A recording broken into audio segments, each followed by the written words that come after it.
오늘 이제 본문 말씀을 통해서 성령께서 저와 여러분을 가르쳐 주시기를 바랍니다.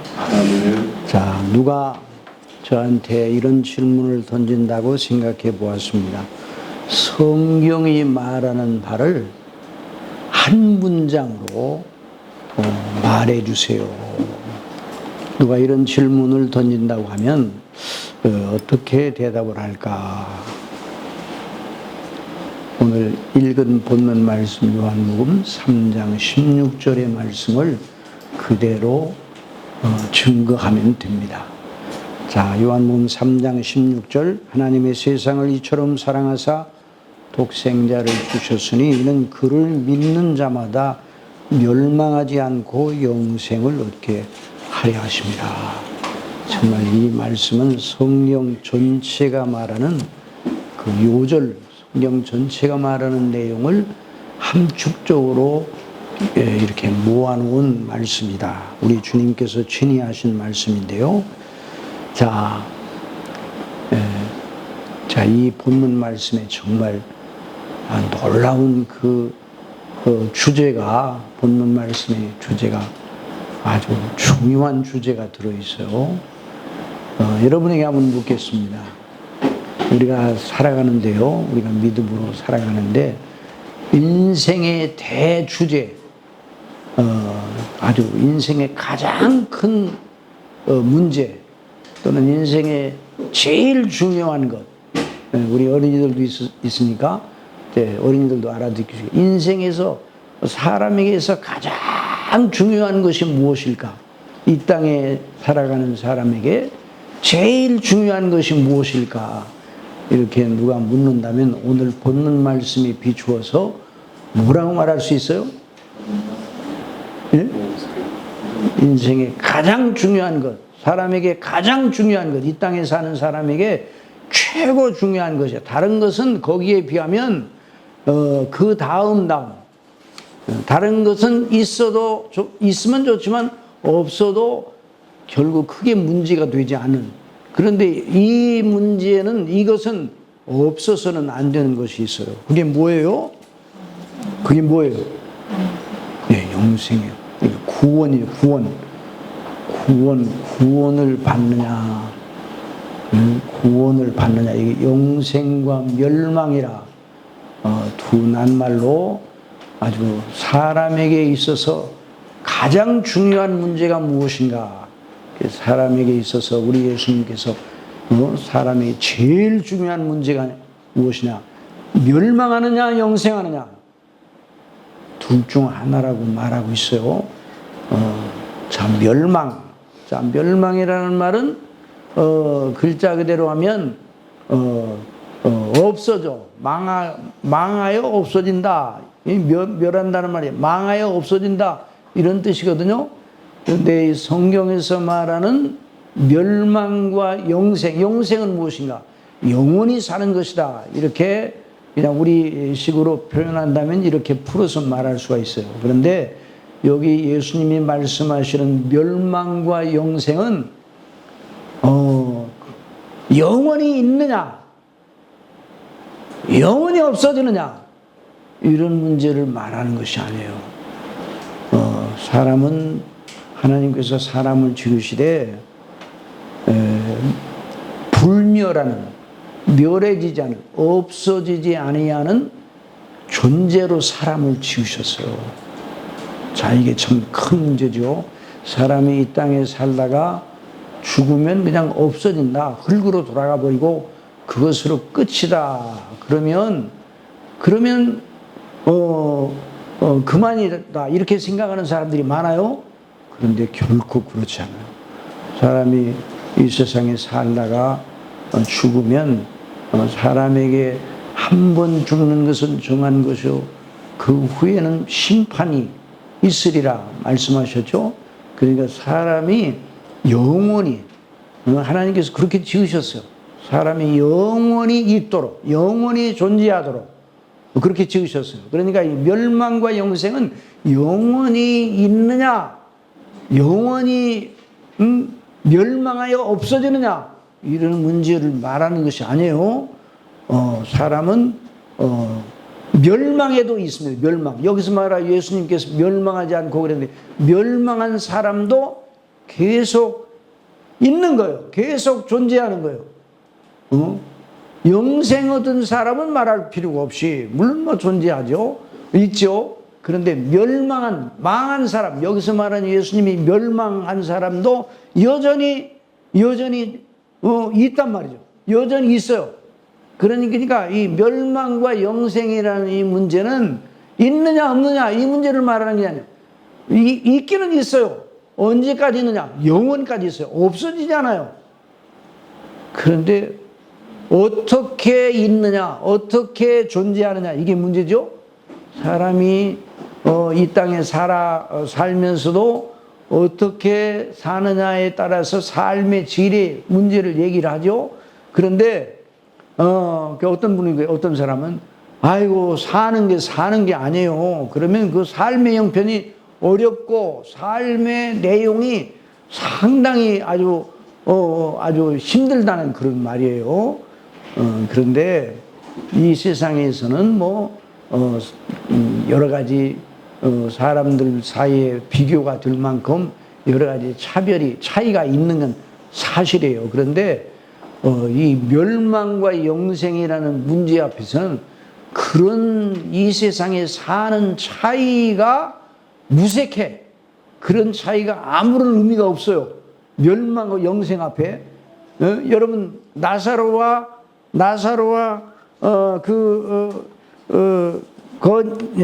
거지 나사로와 부자의 이야기를 알고 있죠? 우리 학생들은 대답해봐. 자, 거지 나사로와 부자의 이야기를 알고 있죠? 예, 알고 있어요.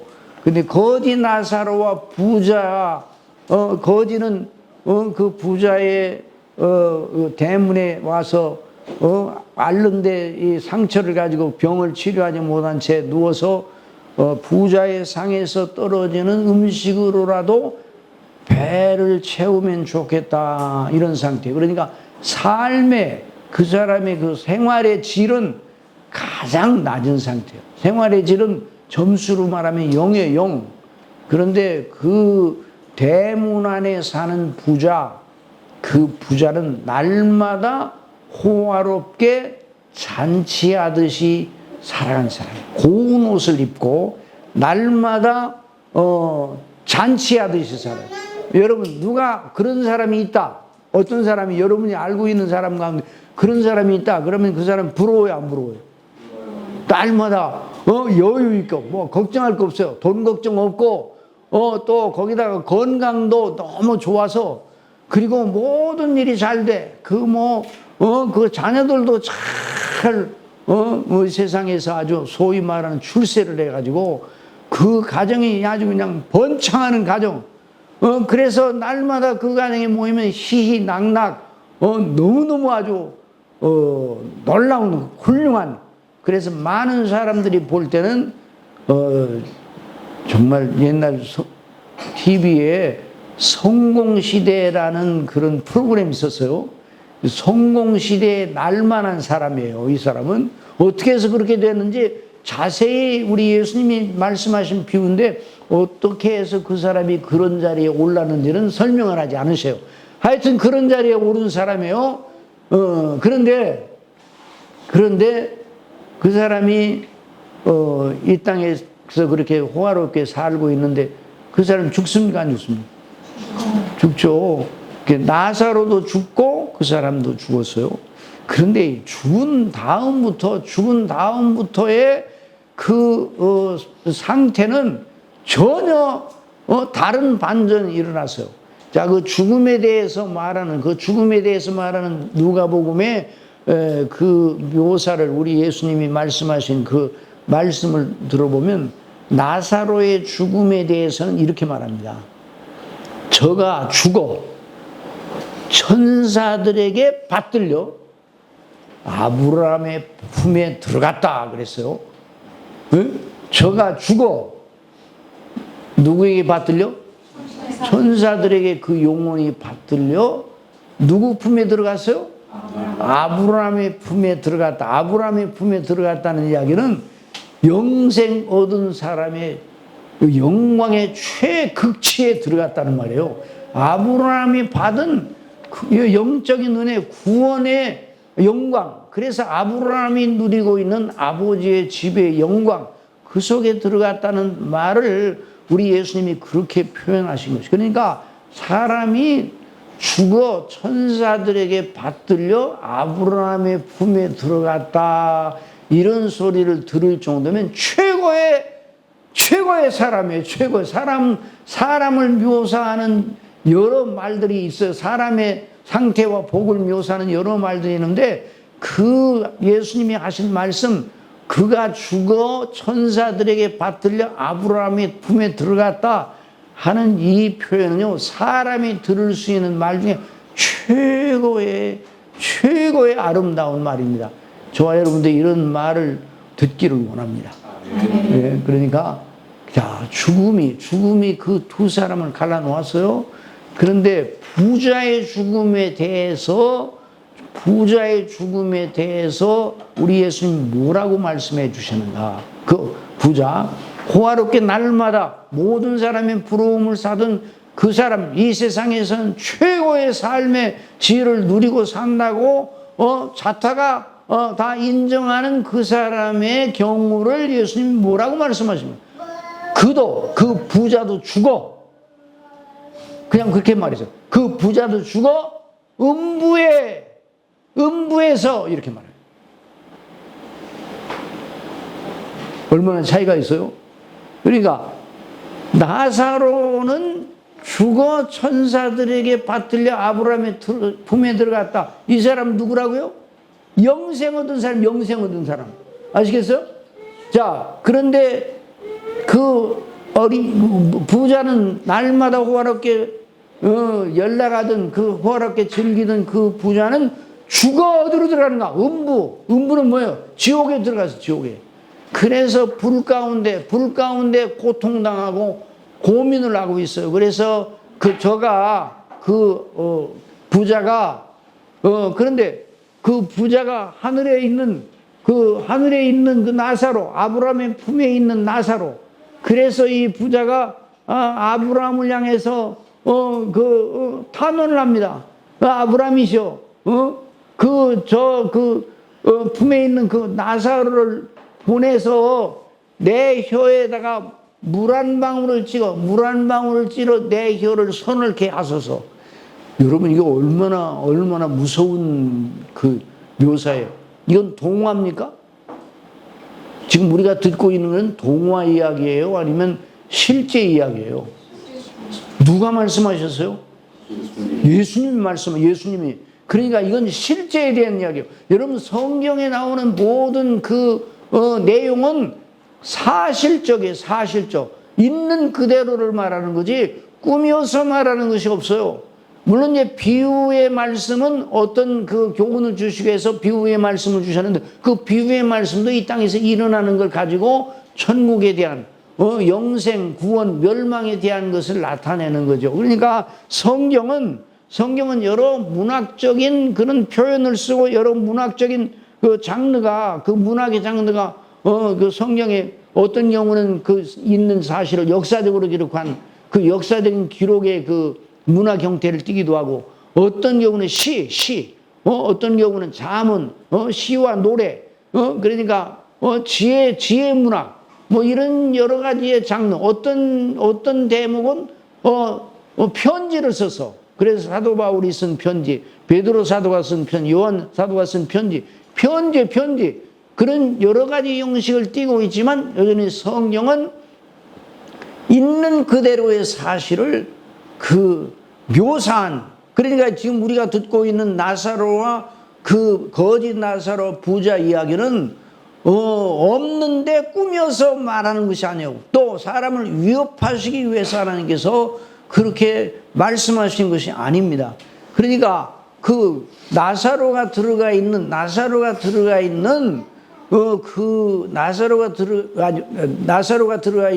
천국과 그 부자가 죽어서 떨어진 그 음부 지옥 사이의 차이를 아주 분명하게 보여주고 있어요. 근데 그 지옥에 들어간 그 음부에 들어간 그 부자에게 물 한 방울의 은혜도, 여러분 우리가 더워요 안 더워요? 덥죠? 근데 지금 더워요 안 더워요? 왜 안 더워요? 에어컨이 있으니까 얼마나 시원한 바람이 솔 들어오니까 뭐 바람을 이렇게 전기로 만들어서, 이것도 하나님이 주신 운명의 얘기인데, 그러니까 더워도 그걸 이겨낼 수 있잖아요. 그것도 은혜요, 은혜가 아니에요. 은혜죠, 은혜. 그것도 하나님이 주신 은혜. 우리가 목이 마른데 물이 없다고 그러면 그건 너무너무 아주 큰일이죠. 그런데 목이 마를 때마다 물이 있어. 우리가 맑은 물을 마신다는 건 기적이에요. 이건 늘 누리는 것이 아니에요. 그래서 아프리카나 아주 어려운 그 지역에는 물 문제가 보통 문제가 아니에요. 그래서 거기는 물을 먹는데 깨끗한 물을 먹을 수가 없으니까, 그래서 질병이 많고 수명이 짧아요.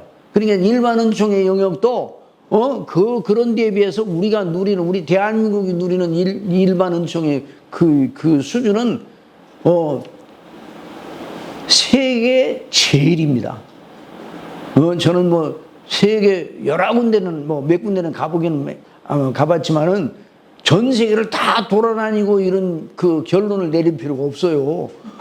그냥 우리는 들려오는 그 뉴스를 통해서 다 알잖아요. 그런데 우리가 이게 맑은 물을 마신다는 거 얼마나 이게 기적이에요. 물을 마실 때마다 하나님께 감사하고 물을 마셔야 돼요. 그렇죠? 지금 물값을 내왔네요.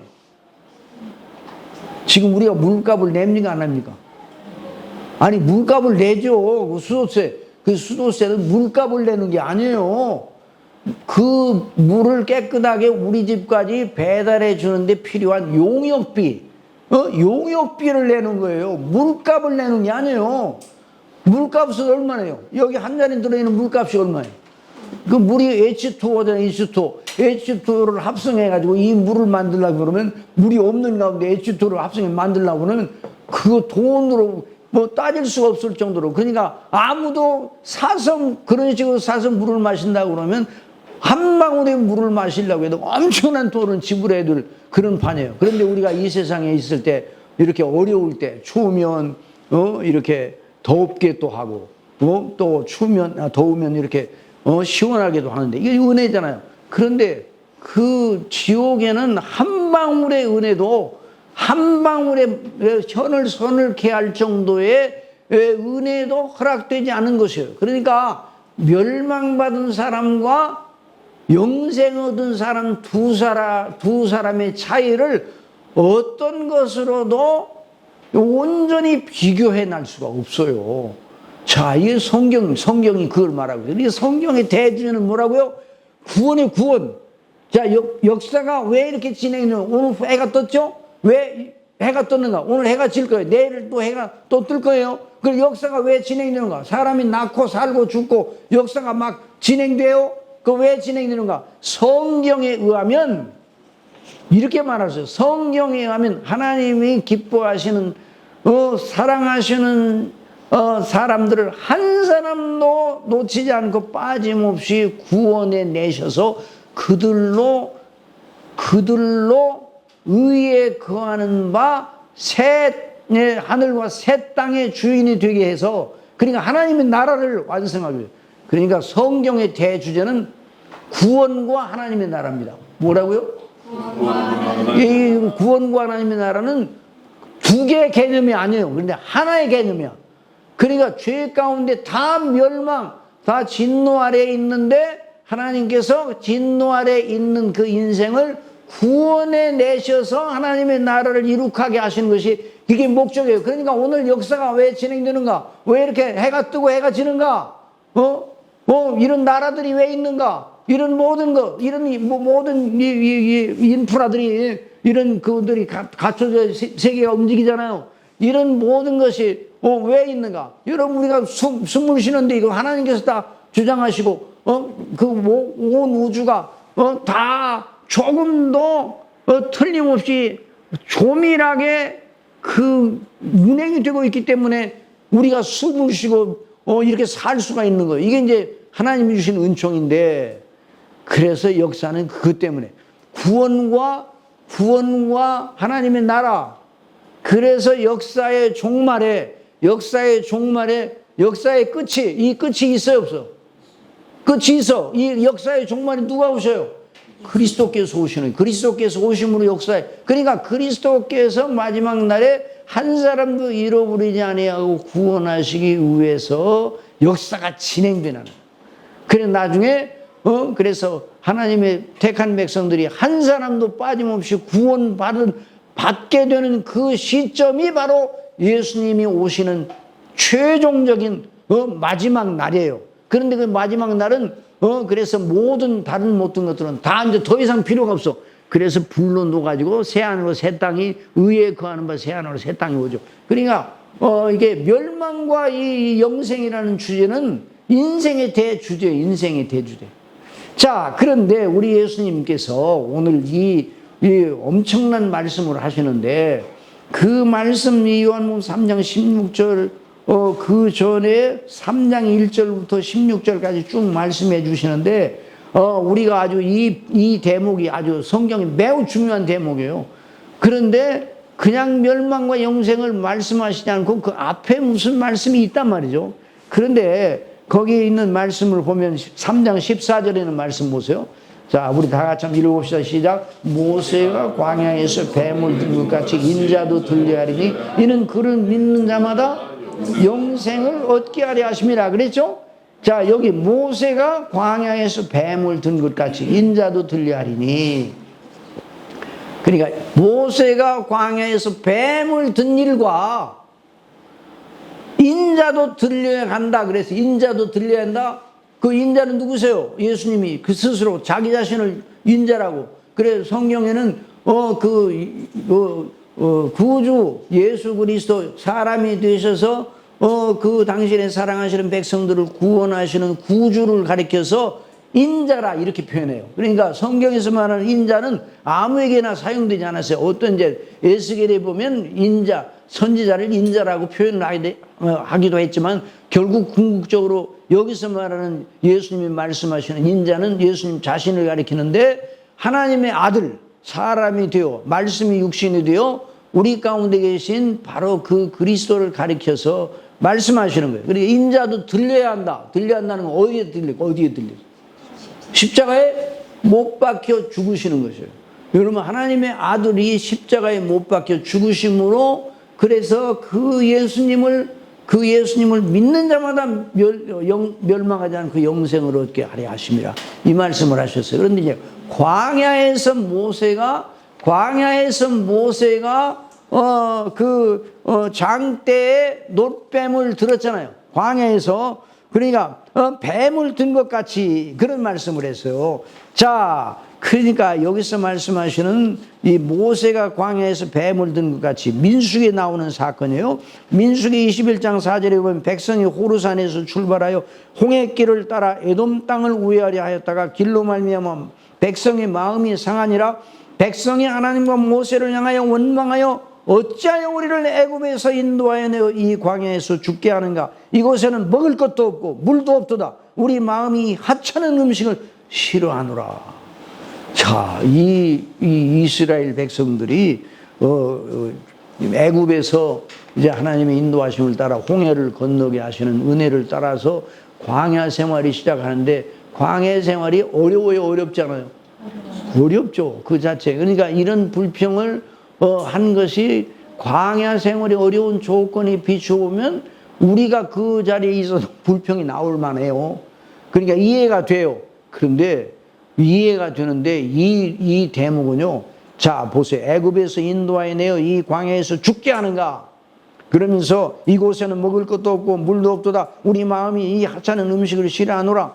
이 말의 내용은 엄청난 하나님께 대한 도전, 반역, 하나님의 행하심에 대한 아주 믿지 아니함. 하나님이 왜 우리를 거기서 애굽 땅에서 인도해 내 가지고 바로 가나안 땅으로 인도하지 드리지 아니하시고, 왜 구불구불, 그래요, 그 사람 인생을 구불구불 아주 지체 느릿느릿, 그리고 이리 갔다 저리 갔다 또 갔던 길을 다시 돌아오게 하고.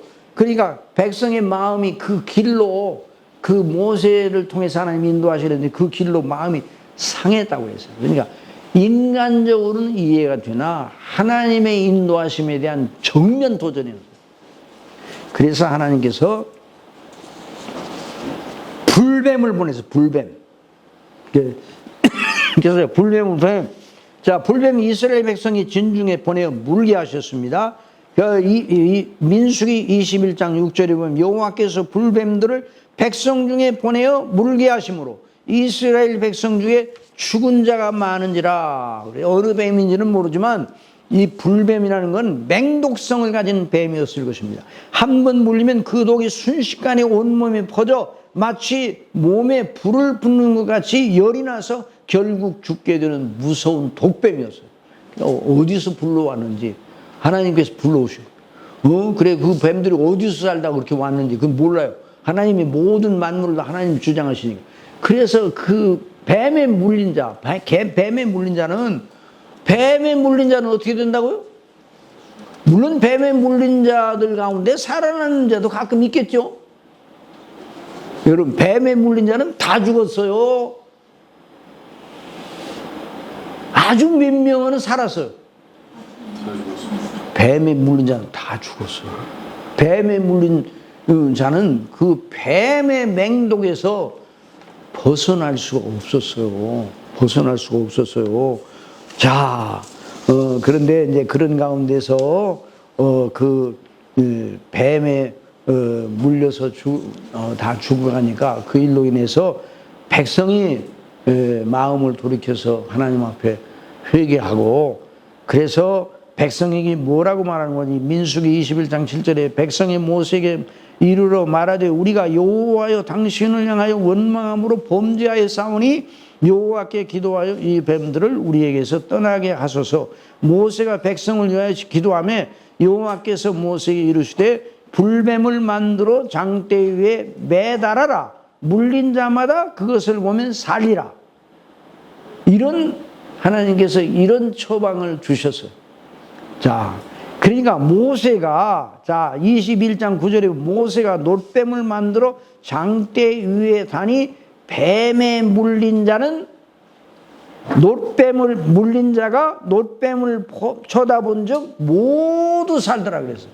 놋뱀을 쳐다보고 그 하나님께서 모세에게 명하신 대로 그 놋뱀을 만들어 장대 위에 다 누구나 다 쳐다볼 수 있는 그 장대에 매달 높이 이렇게 장대에 매달는데 진중에 있는 모든 사람들 가운데 뱀에 물린 사람이 그것만 쳐다보기만 하면 확률적으로 살았습니까? 완전히 살았습니까? 완전히 살았어요. 확실하게 살았어요.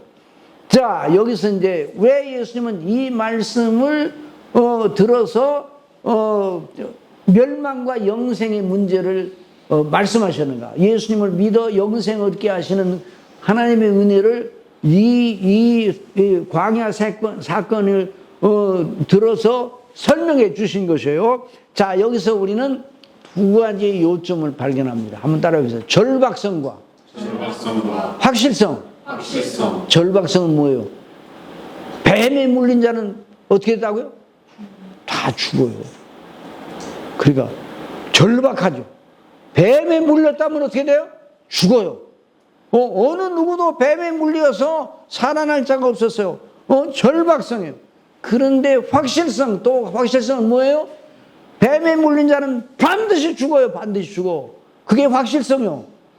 그런데 뱀에 물린 자가 모세가 만들어 장대 위에 매단 그 놋뱀을 쳐다보면 반드시 살아요. 이게 확실성이에요. 아시겠어요? 자, 한번 따라해서 믿음은 두 요점. 절박성과 확실성. 두 가지를 가지고 있어요. 예수 그리스도를 믿는 것이 절박하게 믿어야 돼요. 예수님을 믿어.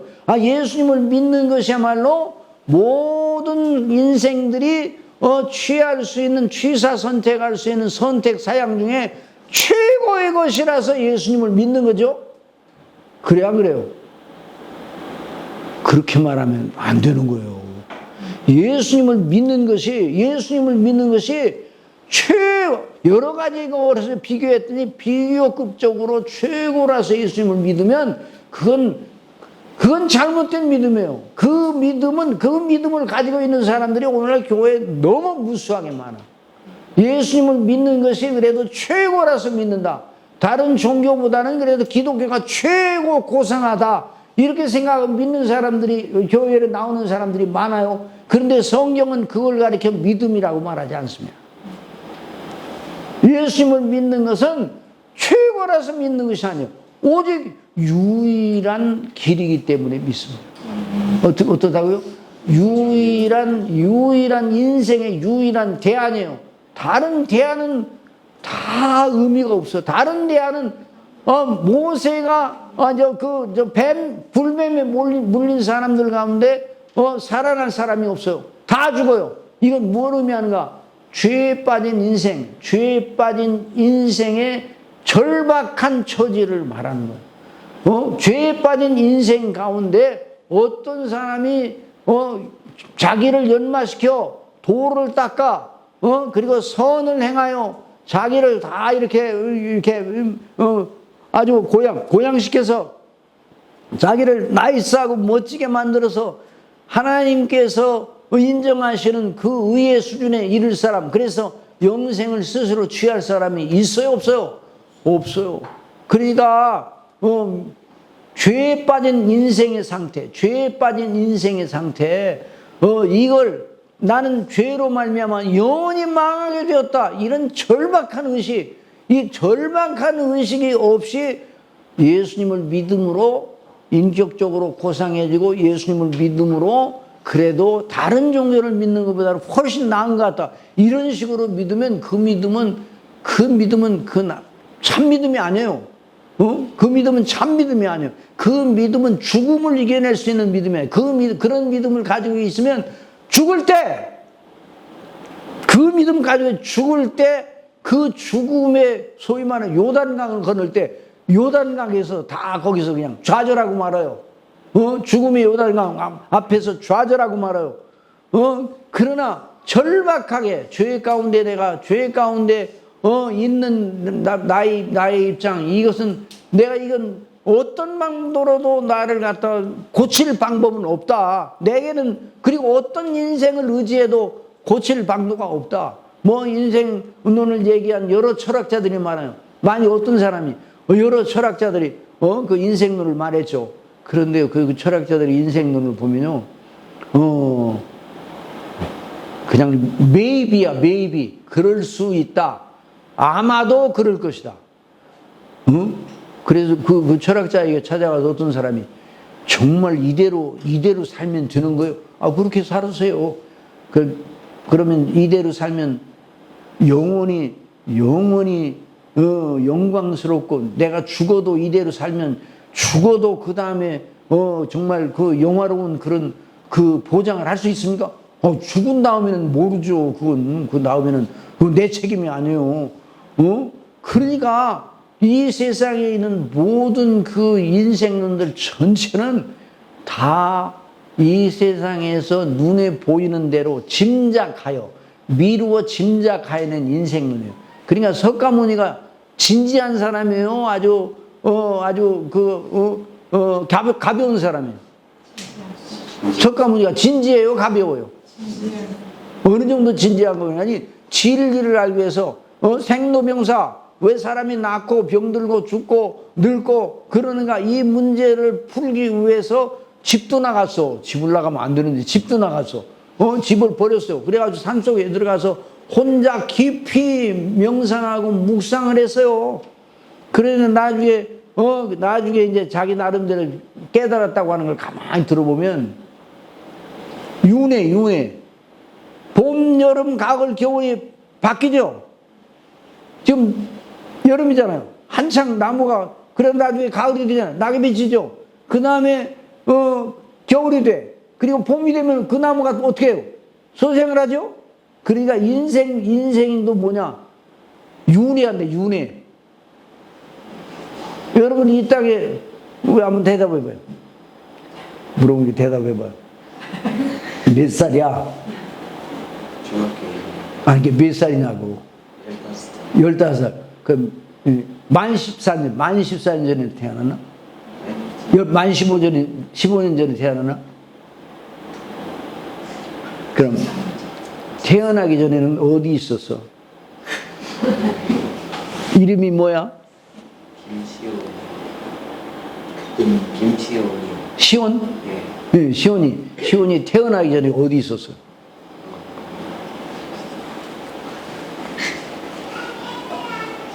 태어나기 전에 어디 있었어?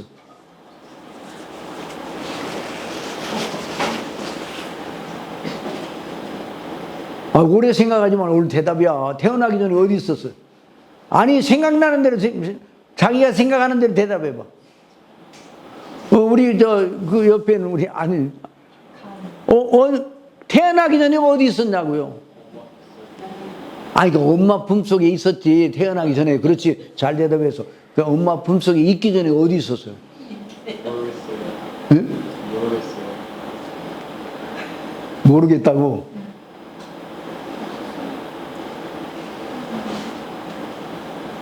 아니, 그러니까 엄마 뱃속에 잉태되기 전에 이름이 뭐지? 가운? 가운이. 네. 가운이는 엄마 뱃속에 잉태되기 전에 있었어요? 없었어요? 그렇지. 그런데 석가모니는 불교에서는 있었다고 말해요. 전생이 뭐 어쩌고. 그거 다 불교적인. 그러니까 봄, 여울, 가을, 겨울 바뀌면서 이 모든 순환이 이루어지는 걸 보고 미루어 짐자가 인생을 얘기를 했어요. 그러니까 깊이 오래 생각한다고 거기에 진리가 있는 게 아니에요. 여러분, 길을 물어볼 때 깊이 생각하면서 대답하는 사람 있잖아요. 가만히 생각하면. 그럼 그 사람 대답이 옳아요? 글러요? 그럴 가능성이 많아요. 왜냐하면 알면 금방 알려줘. 이렇게 여기 신호등 몇 번 건너서 가다가 좌회전하면 거기 있습니다. 이러면 그 사람의 길은 분명하죠. 그런데 오래 생각을 해. 아무튼 이런 사람은요, 기대하면 안 돼요. 아시겠어요? 하기야 제가 어떤 분이 아주 명확하게, 아주 명백하게, 담대하게 빨리 대답하는 사람이 말을 들었는데 나중에 그대로 갔더니 건너편이요. 그 잘못 얘기했어. 그러니까 이런 사람이 진지함으로 거기에 진리가 있는 게 아니야. 그러니까 참된 진리가 누구냐 이걸 알아야 돼요. 참된 진리는 누구세요? 천지를 창조하신 하나님이잖아요. 그러니까 왜 그러면 예수님이 여기 값을 몇 시까지 해야 되나? 1시 반에는 밥을 먹어야 되죠. 예배, 오후 예배 시작해야 되죠. 그러니까 이제 좀.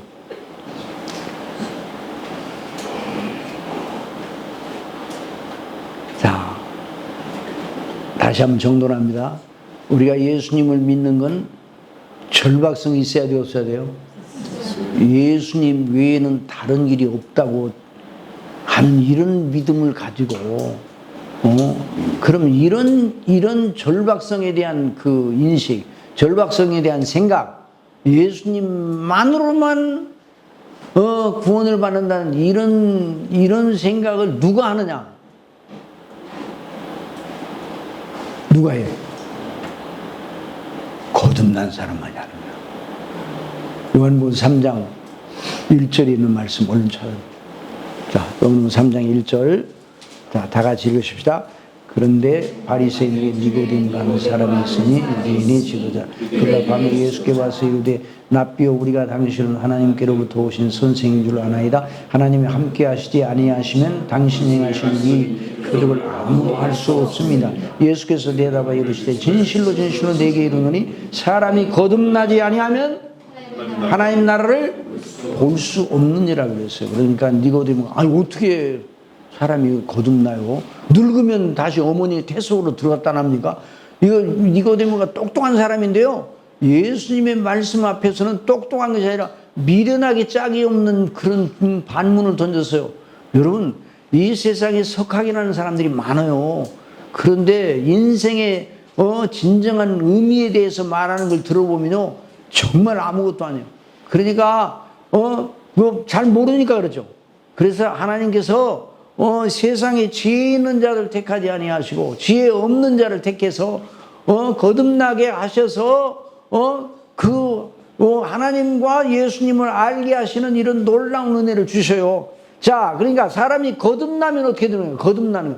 거듭나는 건, 자, 사람의 힘으로 되는 건 아니에요. 거듭나는. 물과 성령으로 나지 아니하면 하나님 나라에 들어갈 수 없다, 이런 말씀하셨죠. 여기 이 부분 가지고 설교를 여러 편 할 수가 있어요. 목사님 통해서 여러분 들으셨을 거예요. 그런데 거듭나게 되면, 사람이 거듭나게 되면 어떤 일이 그 사람 속에 있는가? 이 거듭나는 건 누가 거듭나게 하셔요? 사람이 열심히 거듭나가야겠다 그래가지고 할 수 있는 일이 아니에요. 거듭나는 건, 우리가 태어나는 거 어떻게 태어났어요? 어머니 아버지를 통해 태어나는데, 이 태어나는 일은 사람이 하는 거. 어머니 아버지도 우리를 태어나게 하는 그러는 어떤 그 모태에서 조성하시는 분, 조성하는 이거는 어머니 아버지가 아니에요. 누가 조성하게 하셨어요? 하나님 하셨어요. 그러니까 이 거듭남도, 영적 거듭남도 사람의 힘으로 되는 게 아니에요. 여러분 거듭나야 됩니다. 이걸 우리가 설교를 들을 수가 있어요. 그러나 거듭나기 위해서 우리가 무엇을 행해야 되는가? 여러 가지의 이런 일을 행하면 거듭납니다. 이런 도식은 만들 수가 없어요. 그런데 하나님이 거듭나게 하시는 하나님의 은혜에 대해 성경은 말하죠. 말씀을 통해서 거듭나게 하신다. 누가 거듭나게 하시는 거예요? 하나님 성령께서 거듭나게 하시는 거예요. 그래서 너희가 거듭나는 건 썩어질 씨로 되는 것이 아니라 썩지 아니할 씨로 되는 것이니 곧 너희에게 전한 말씀으로 말미암으니라. 너희에게 전한 복음이 그 말씀이라, 이런 말씀하셨거든요. 거듭나게 하시는 성령님께서 말씀을 통해서 거듭나게 하셔요. 오늘날도 이제 오후 예배 이제 그 말씀을 좀 증거하려고 더 증거할 거예요. 그런데 그러니까 성령께서 이와 같은 일을 하시는데, 사람이 거듭나면 어떤 일이 그 심령에 일어나는가? 거듭나는 거죠. 거듭나는 거니까 개선이 아니에요. 개선이 아니라 그 심령의 영혼이, 죽은 영혼이 깨어나, 다시 소생해서 깨어나, 죽었던 자가 깨어나는 거예요. 여러분, 죽음과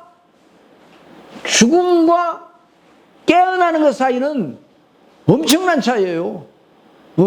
그러니까 영적으로 성령께서 역사하셔서 그 영혼을 깨우치면 어떤 일이 일어나는가? 영적으로 깨어나면 어떤 일이 일어나는가? 영적 눈을 떠서 누구를 보게 되는가? 하나님을 보게 돼요. 아시겠어요? 하나님을 보게 됩니다. 이렇게 말하면, 그럼 목사님 하나님 보셨어요? 하나님을 보게 되는 거예요. 이게 하나님을 보게 된다는 말이 무슨 말인가를 제가 설명을 드리겠어요? 하나님을 보게 되고, 나를 보게 돼. 내가 누구인가를 알게 하시는. 그리고 예수님이 누구신가를 또 알게 하시는 거예요. 자, 한번 따라하세요. 하나님을 아는 지식, 자기를 아는 지식, 예수님을 아는 지식, 이 세 가지 놀라운 은혜를 성령께서 그 거듭난 사람에게 주심으로 결국 예수님을 믿지 않고는 안 되게 하시는 역사가 일어난단 말이죠. 그러니까 자, 하나님을 안다.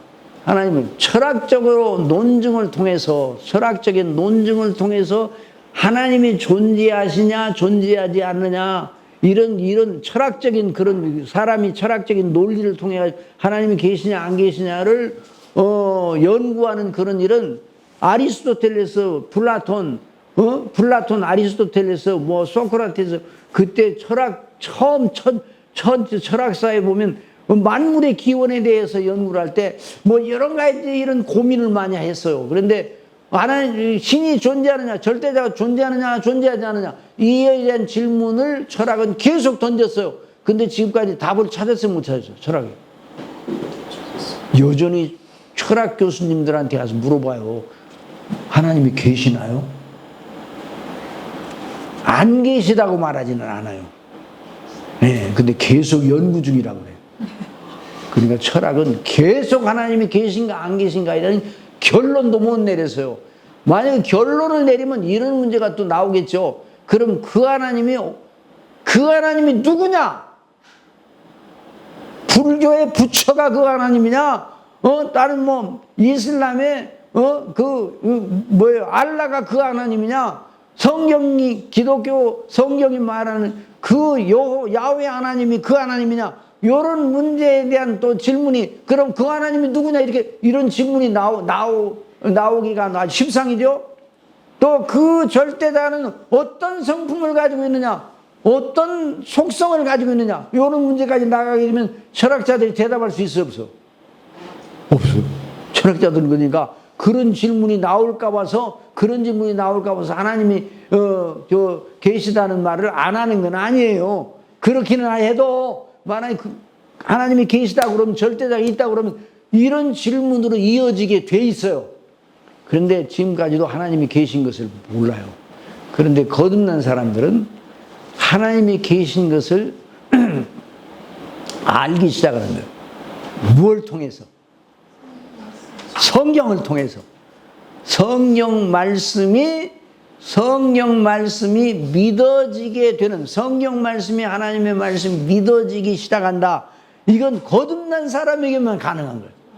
아시겠습니까? 여러분이 창세기 1장 1절이 믿어져요? 자, 창세기 1장 1절 다 같이 시작. 태초에 하나님이 천지를 창조하시니라 말씀하셨죠? 이게 정말 믿어집니까? 근데 어떤 분은 이제 정말 믿어져요. 어느 분이 저한테 그런 질문을 던졌어요. 목사님, 제가 거듭났는지 안 거듭났는지 뭘로 알아요? 그래서 그래요? 내가 그럼 질문을 던지겠습니다. 창세기 1장 1절이 정말로 믿어지나요? 그랬더니 그거에 믿죠. 그렇게 했어요. 정말 믿어져요? 그럼 믿죠.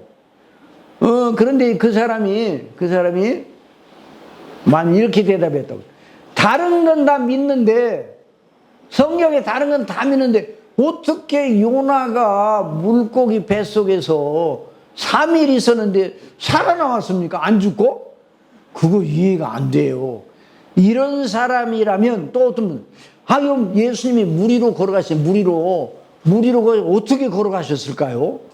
여러분, 오병이어의 그냥 보리떡 5개와 물고기 2마리로 어떻게 모든 것을 다 모든 5,000명이나 넘는 사람들을 먹이셨어요. 그건 이해가 되지 않습니다. 이렇게 말하는 사람이 있다고 그래봐요. 예? 그 사람은 거듭난 사람이 아니에요. 그럼 여러분 마음속에 나도 그대 모일 때 그런 의문이 들었는데 이렇게 생각하는 분들이 있을 거예요. 그런데 그렇다고 해서 거듭나느냐, 그걸로 거듭나지 않았다, 그 말은 아니에요. 그런 의문이 들더라도 마음속에 하기야 뭐 그런 의문이 들기는 들지만 하나님이 천지를 창조하셨으니까 무엇이든지 못하실 게 있을까? 이렇게 마음의 생각이 이어져야죠. 아시겠어요? 이 사람은 바로 누구라고요? 거듭난 사람이 거듭난 사람. 그 사람은요, 천지 만물을 창조하신 하나님을 성경대로 믿는 사람이에요. 그러니까 제가 그랬어요. 요나의 뱃속에서 물고기 뱃속에서 요나가 3일 있을 때 죽었는가 살았는가, 살고 죽는 건 누가 주장하셔요? 천지를, 아무것도 없는데 천지를 만드신 그 하나님께서 주장하신다고 그러면 어떻게 살리셨지? 그런 머리를 쓸 필요가 없어요. 그건 하나님의 전지전능하심과 완전하심을 믿는 믿음으로는 그걸 다 받아들일 수가 있는 거예요. 그러니까 여러분, 자 보세요. 이제 결론을 내리려고요.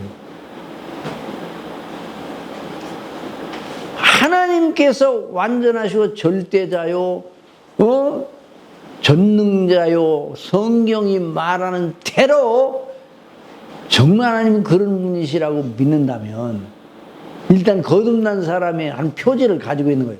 두 번째 표지는 뭔가니 하나님을 아는 것만으로 끝나는 게 아니에요. 하나님을 알면 내 자신이 알았어요. 네. 거기다 이제 끝났어. 내 자신이 누군가도 알게 되기 마련이에요. 그 하나님이 천지를 지으셨다면 나도 지으셨을 거 아니에요? 내가 하나님 앞에 누구냐를 성경이 말하는 대로 이제 생각하게 돼요. 성경이 말씀하시는 대로.